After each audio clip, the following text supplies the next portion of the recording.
Tiga. Oke. Oh, recruiting in progress. Oh, masuk.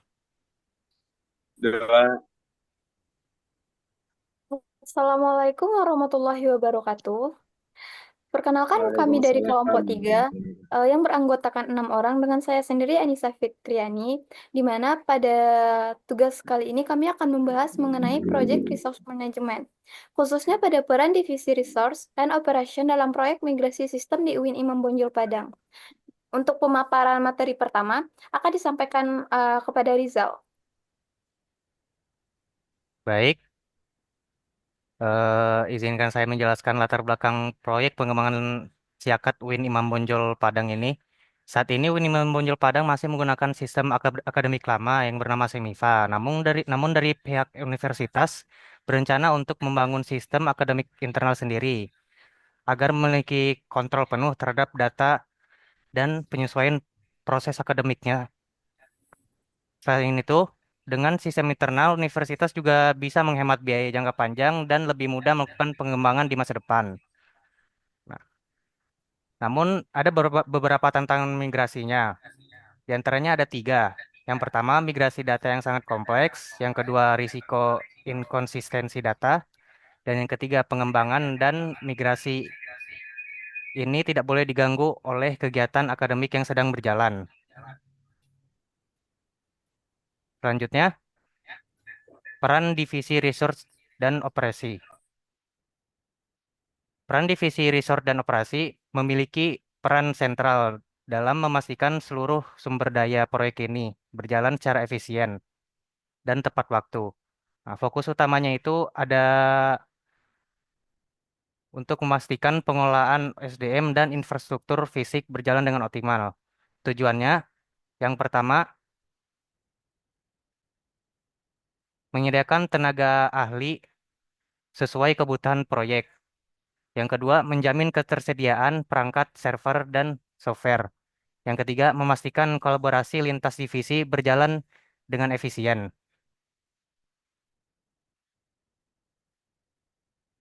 Dengan kata lain, divisi kami adalah mesin penggerak yang menjaga proyek Siakat ini agar berjalan sesuai rencana dari awal hingga akhir.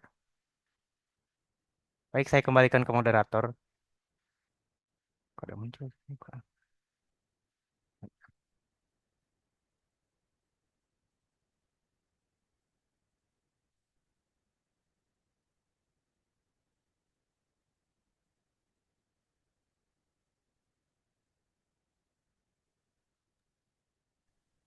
Untuk pemaparan materi selanjutnya, itu akan dilanjutkan oleh Yunus. Baik, terima kasih moderator. Slide yang keempat yaitu struktur tim proyek. Struktur tim proyek kami terdiri dari beberapa peran utama yang saling mendukung satu sama lain.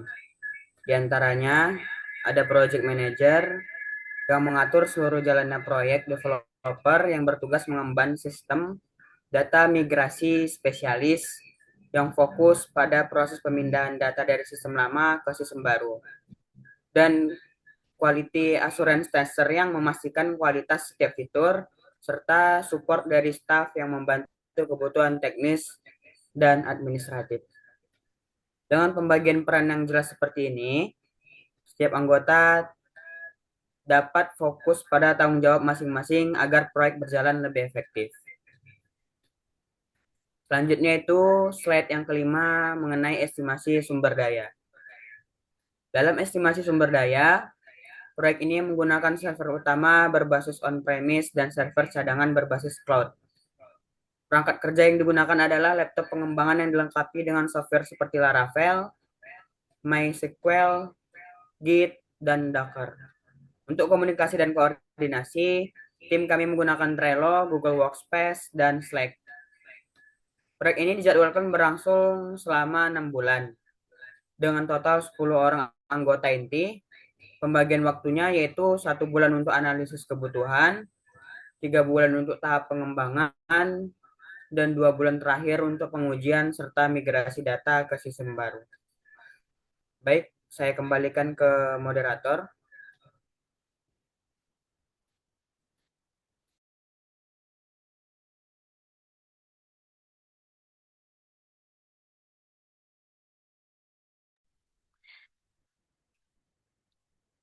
Terima kasih Yunus. Untuk pemaparan materi selanjutnya itu akan disampaikan oleh Rahmat.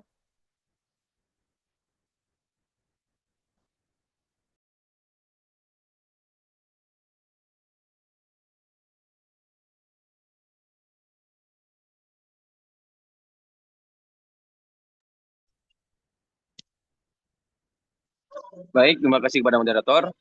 Untuk slide yang keenam, yaitu di mana strategi pengembangan motivasi. Nah, di slide ini tuh ada beberapa, ada 5 poin yang kami buat, yaitu yang pertama itu ada rapat koordinasi mingguan, yang kedua tuh yang keempat ada kegiatan banding tim, yang kelima ada komunikasi terbuka dan transparan lewat Trello dan Slack. Nah, penjelasan untuk yang itu, sebuah proyek besar seperti pengembangan si akad internal ini, koordinasi dan motivasi tim sangat penting agar semua anggota bisa bekerja maksimal. Maka dari itu, kami menerapkan beberapa strategi. Yang pertama yaitu rapat koordinasi mingguan yang dilakukan untuk memantau progres setiap divisi. Yang kedua itu ada inisiatif berbasis kerja, di mana sistem penghargaan diberikan kepada anggota yang menunjukkan kontribusi besar atau menyelesaikan tugas sebelum deadline. Yang ketiga itu ada pelatihan teknis yang dilakukan agar tim semakin ahli dalam teknologi yang digunakan, seperti Laravel, database, MySQL, dan migrasi data.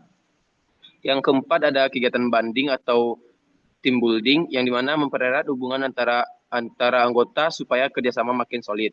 Dan yang terakhir atau yang kelima yaitu komunikasi terbuka dan transparan, yaitu semua progres dan diskusi proyek dilakukan lewat platform seperti Trello dan Slack agar tidak ada miskomunikasi. Nah, yang selanjutnya itu pada slide yang ketujuh, kerjasama yang di sini itu terisi beberapa poin. Itu yang pertama kerjasama intens dengan tim QA, tim database, dan stakeholder akademik. Nah, developer mengirim build mingguan ke QA, dan QA uji dan laporan hasil. Nah, dalam proyek ini tuh keberhasilan tidak hanya ditentukan oleh satu tim saja, tetapi dari kerjasama, lihat divisi yang kuat. Nah, yang pertama itu tim QA yang dimana mereka memastikan setiap fitur diuji dengan baik sebelum dirilis. Yang kedua yaitu ada tim database yang dimana fokus menjaga keamanan data saat proses migrasi dan semifa dan kesiakat internal. Yang ketiga tuh ada stakeholder akademik seperti BAK dan dekan yang mereka terlibat dalam tahap validasi kebutuhan, memberikan masukan agar sistem sesuai dengan proses akademik. Baik, hanya itu yang sempat saya sampaikan. Saya kembalikan kepada moderator. Terima kasih kepada Rahmat. Untuk penjelasan materi selanjutnya itu akan disampaikan oleh Rajib Hakim.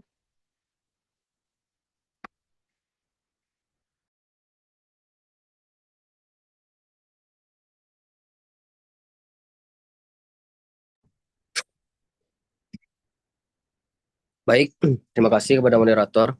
Ada suara. Untuk bagian mitigasi risiko SDM dan studi kasus konflik. Dalam proses pelaksanaan proyek, tentu tidak semuanya berjalan sesuai dengan rencana. Terkadang, tim menghadapi berbagai tantangan, termasuk perbedaan pendapat antara anggota maupun antar divisi. Salah satu contoh kasus yang pernah kami alami adalah ketika tim development ingin segera merilis fitur utama agar sistem bisa segera digunakan oleh pengguna. Sedangkan tim QA menilai bahwa masih ada beberapa bug kecil yang harus diperbaiki terlebih dahulu sebelum sistem diuji coba. Perbedaan pandangan ini menyebabkan sedikit ketegangan di dalam tim karena berhubungan langsung dengan tenggat waktu dan kualitas proyek. Namun sebagai tim yang profesional, kami mencoba menyelesaikannya dengan cara yang baik dan terstruktur.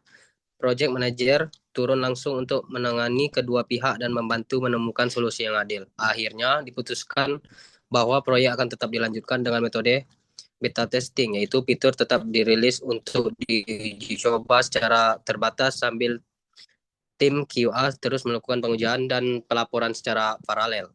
Dengan pendekatan ini, proyek tetap berjalan sesuai dengan jadwal, tetapi kualitas sistem juga tidak diabaikan.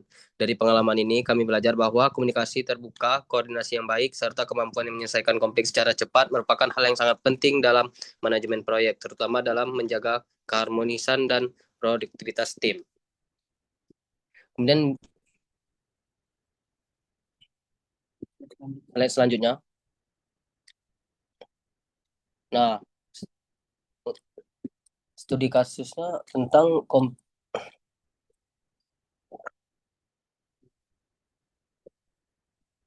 dan proses pengaman proyek tentu saya udah saya kembalikan kepada moderator.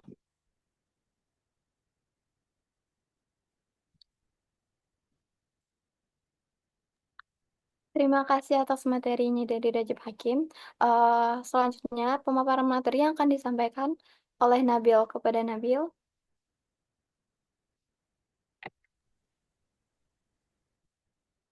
Selanjutnya di kesimpulan, jadi divisi resource dan operation ini punya peran besar buat ngejaga yang pertama itu efisiensi kerja timnya, dan yang kedua koordinasi antar seluruh bagian, dan yang ketiga keberhasilan proyek secara keseluruhan. Dan selanjutnya di SDM dan infrastruktur dikelola dengan baik, maka proyek seperti seakan-akan selesai tepat waktu, hemat biaya, aman saat migrasi data, dan pastinya mendukung digitalisasi Akademi UIN Imam Bonjol Padang. Baiklah, saya kembalikan kepada moderator. Terima kasih. Terima kasih atas pemaparan materi dari Nabil tadi. Jadi dari hasil pembahasan kami tadi, Divisi Resource dan Operation punya peran yang sangat penting dalam keberhasilan proyek migrasi pada sistem dari Sevima ke Siakat dari Win Imam Bonjol. Divisi ini juga memastikan kalau sumber daya baik SDM maupun infrastruktur seperti server, software, dan alat komunikasi bisa digunakan secara optimal. Selain itu, kerjasama antar tim divisi juga berjalan lancar karena adanya komunikasi yang terbuka dan koordinasi yang rutin. Dengan pengelolaan yang baik tadi, maka proyek bisa selesai tepat waktu, efisien dari sisi biaya maupun prosesnya. Pada akhirnya, sistem akademik kampus jadi lebih mandiri, fleksibel, dan mendukung digitalisasi di lingkungan UIN Imam Bonjol. Sekian dari pemaparan kelompok kami. Terima kasih atas perhatiannya, dan mohon maaf jika ada kekeliruan pada pemaparan materi. Assalamualaikum warahmatullahi wabarakatuh. Waalaikumsalam warahmatullahi wabarakatuh. Udah stop lagi. Mati kalau recordnya, Stop Wak. dulu lah recordnya.